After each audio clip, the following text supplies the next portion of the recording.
ये पहली वीडियो है हमारी जेसॉन डाटा हैंडलिंग की प्लेलिस्ट की। इस वीडियो के अंदर हम देखेंगे कि जेसॉन डाटा होता क्या है, क्यों इम्पॉर्टेंट है, इसका सिंटैक्स क्या है, इसके अंदर डाटा टाइप्स आपके पास क्या क्या होती हैं, ये पाइथन की डिक्शनरीज के साथ कैसे कंपेयर होती हैं और लिस्ट इसमें कैसे यूज़ होती है, और फिर इसके कॉमन यूज़ केसेस भी देखेंगे। तो ओवरऑल ये बिल्कुल सिंपल सा एक ओवरव्यू होगा आपका जेसॉन डाटा के बारे में। टाइम नहीं ज़ाया करेंगे, शुरू करते हैं। तो सबसे पहले देख लेते हैं कि जेसॉन असल में है क्या। जेसॉन आपने लफ्ज़ तो बहुत ज़्यादा सुना होगा, लेकिन इसकी फुल फॉर्म क्या है? इसकी फुल फॉर्म है जावास्क्रिप्ट ऑब्जेक्ट नोटेशन। यानी कि जावास्क्रिप्ट जो कि एक लैंग्वेज है, उसके अंदर ये एक ऑब्जेक्ट की नोटेशन होती है। अगर आपने C++ या C पढ़ी है, उसके अंदर हमारे पास स्ट्रक्चर्स होते हैं।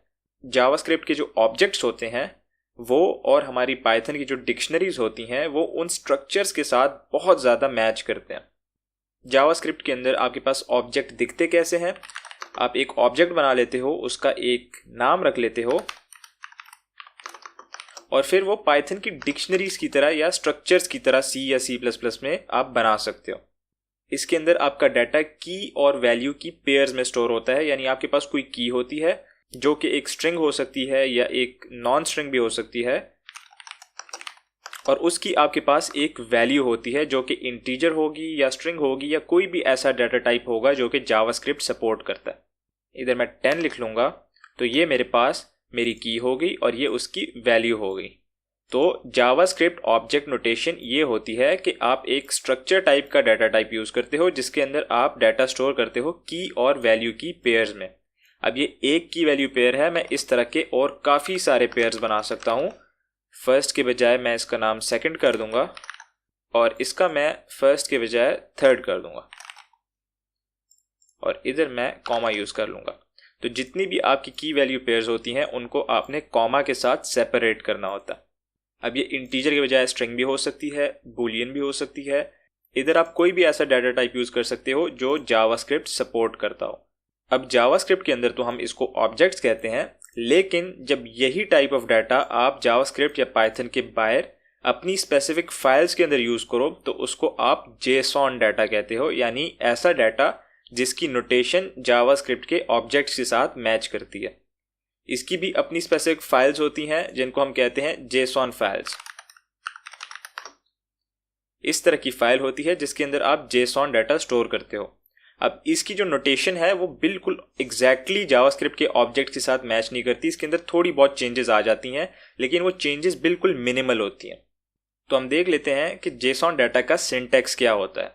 नॉर्मली मोस्टली जो केसेस होते हैं उसके अंदर जो आपका जेसॉन डाटा होता है वो हमेशा ब्रेसेस या आपकी करली ब्रैकेट्स के अंदर आप यूज़ करते हैं। लेकिन कुछ केसेस के अंदर आप करली ब्रैकेट्स के बजाय लिस्ट के अंदर यानी नॉर्मल ब्रैकेट्स के अंदर भी अपना डाटा स्टोर कर रहे होगे। अब ये जो नॉर्मल ब्रैकेट्स होती हैं ये वर्क करती हैं आपके अरेज या लिंक लिस्ट की तरह। यानी इसके अंदर आप डाटा डायरेक्टली सेव करते हो, आपको किसी भी की वैल्यू पेयर की ज़रूरत नहीं पड़ती। तो जेसॉन फाइल्स के अंदर हम अपनी लिस्ट और डिक्शनरीज या अपनी अरेज और जेसॉन ऑब्जेक्ट्स, इनका एक कॉम्बिनेशन यूज़ कर रहे होते हैं। हम इनकी नेस्टिंग करते हैं, यानी लिस्ट के अंदर डिक्शनरीज होंगी, डिक्शनरी के अंदर मजीद लिस्ट होंगी, या इसका ऑपोजिट भी हो सकता है। तो हम एक टेस्ट ऑब्जेक्ट बना लेते हैं जिसके अंदर कुछ भी की या वैल्यू पेयर्स बना लेंगे ताकि हम देख सकें कि ऑब्जेक्ट्स के अंदर आप क्या क्या डाटा किस किस तरीके से स्टोर कर सकते हो। तो कीज़ आप हमेशा स्ट्रिंग की फॉर्म में यूज़ कर रहे होगे। जो भी आपकी की होगी आपने हमेशा उसको स्ट्रिंग ही रखना है। मैं फर्स्ट की बना लूँगा जो कि होगी स्ट्रिंग फर्स्ट की, और इसकी वैल्यू आप कोई भी इंटीजर, स्ट्रिंग, बूलियन, फ्लोटिंग या नल रख सकते हो। पहले मैं इंटीजर रख लूँगा, फिर उसके बाद मैं एक सेकंड स्ट्रिंग बना लूँगा जो कि होगी मेरी स्ट्रिंग वैल्यू। आपकी बार स्ट्रिंग वैल्यू। इसी तरह आप एक और की बना लो, थर्ड की, और इसके अंदर आप फ्लोटिंग डाटा रख सकते हो जैसे 5.0 या 5.09, कुछ भी फ्लोटिंग डाटा हो सकता है। इसके अलावा आप बूलियन डाटा भी रख सकते हो, जैसे मेरी फोर्थ की हो गई और इसको मैं कोई भी ट्रू या फॉल्स वैल्यू दे देता हूँ। अगर आप पाइथन बैकग्राउंड से आ रहे हो तो जब भी आप बूलियन वैल्यू यूज़ करते होगे आप पहला लेटर इसका कैपिटल रखते होगे, लेकिन जेसॉन के केस में ये स्मॉल से ही शुरू होगा और स्मॉल पे ही एंड होगा। ट्रू भी हो सकती है वैल्यू और फॉल्स भी हो सकती है, तो जो आपका दिल करे आप रख लो। और इसके अलावा हमारे पास एक और टाइप आती है जिसको हम कहते हैं नल।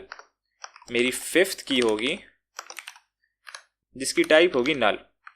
तो आप नल टाइप का भी डाटा रख सकते हो जिसका ऑल्टरनेटिव आपके पास पाइथन में नन की फॉर्म में होता है। अब मैंने आपको बताया था कि आप जेसॉन डाटा की नेस्टिंग भी कर सकते हो। तो अगर मैं इधर एक और की बना दूं जिसका नाम मैं रख लूं 6th की, तो इसको आप एक और ऑब्जेक्ट भी दे सकते हो, यानी इसके पास भी एक ऑब्जेक्ट आ सकता है। तो इस ऑब्जेक्ट की अपनी की और वैल्यू की पेयर्स हो सकती हैं और उसके अंदर दोबारा से ऑब्जेक्ट भी आ सकता है। और ऑब्जेक्ट के साथ साथ ही आप लिस्ट या अरेज का भी यूज कर सकते हो। अगर मैं 7th की लिख लूं इधर, तो मैं इसको एक लिस्ट भी दे सकता हूं। अब इस लिस्ट के अंदर भी आपके पास ऑब्जेक्ट्स आ सकते हैं, ऑब्जेक्ट्स के अंदर फिर लिस्ट आ सकती है। जितनी भी लेवल की आप नेस्टिंग करना चाहो आप आराम से नेस्टिंग कर सकते हो, दिल खोल के नेस्टिंग कर सकते हो। अगर जेसॉन ऑब्जेक्ट्स को हम जावास्क्रिप्ट के ऑब्जेक्ट्स के साथ कंपेयर करें तो बिल्कुल थोड़ा सा फर्क है कि आपके पास जो कीज होती हैं वो इधर लाजमी स्ट्रिंग की फॉर्म में होंगी, जबकि जावास्क्रिप्ट में लाजमी नहीं होता कि आपकी जो कीज हैं वो स्ट्रिंग हो। और अगर पाइथन की डिक्शनरीज के साथ हम जेसॉन ऑब्जेक्ट्स को कंपेयर करें तो उधर भी 2 से 3 चेंजेस आ जाती हैं। जैसे कि यहाँ पर आपके पास जो बूलियन वैल्यूज हैं वो स्मॉल लेटर के साथ स्टार्ट होती हैं और यहाँ पर नन वैल्यू के बजाय आपके पास नल वैल्यू होती है। अब आप सोच रहे होगे कि यार ये जेसॉन डाटा तो मुझे समझ आ गई, लेकिन ये असल में यूज़ क्यों होता है? तो ये डाटा बहुत सारी जगहों पे यूज़ होता है। जब आप एप्लीकेशन प्रोग्रामिंग इंटरफेसेस यानी APIs बना रहे होते हो तो उधर आप डाटा एक्सचेंज के लिए भी जेसॉन फॉर्मेट का ही डाटा यूज़ कर रहे होते हो। यानी अगर आपने एक API बनाया और आप उसको रिक्वेस्ट सेंड कर रहे हो तो मोस्ट ऑफ द केसेस में आप उसको जो डाटा सेंड कर रहे होगे वो जेसॉन की ही फॉर्म में सेंड कर रहे होगे। और API जो आपको बाद में रिस्पॉन्स दे रहा होगा वो भी ज़्यादातर जेसॉन की ही फॉर्म में होगा। इसके अलावा जो जेसॉन डाटा है वो ईजिली पाइथन की डिक्शनरीज और जावास्क्रिप्ट के ऑब्जेक्ट्स के ऊपर मैप हो जाता है, इसीलिए आप इसको नॉर्मल डाटा स्टोरेज के लिए भी यूज़ कर सकते हो। जैसे कि पाइथन में अगर आप डिस्कॉर्ड बॉट्स बना रहे हो और आपकी बॉट की फंक्शनैलिटी बहुत ज़्यादा कॉम्प्लेक्स नहीं है तो आप अपना डाटा जो है जेसॉन फाइल्स के अंदर स्टोर कर सकते हो। लेकिन इसकी जो मेन कैरेक्टरिस्टिक्स है वो यही है कि भाई ये एक यूनिवर्सल एक्सचेंज फॉर्मेट है डाटा को APIs में एक्सचेंज करने के लिए। ऑलमोस्ट सारी ही लैंग्वेजेस के अंदर आप जेसॉन डाटा को फाइल से रीड और राइट कर सकते हो, इसीलिए आपको इसमें कोई मसला या परेशानी वाली बात नहीं होती। तो इस वीडियो के लिए तो हमने इतना ही सीखना था कि जेसॉन का फॉर्मेट क्या होता है, इसका सिंटैक्स क्या होता है। उम्मीद है आपको इसका सिंटैक्स समझ आ गया होगा। अगली वीडियो से हम देखेंगे कि आपने जेसॉन का डाटा रीड कैसे करना है फाइल्स में से पाइथन में। मिलते हैं अगली वीडियो में, तब तक के लिए learn simple and right simple.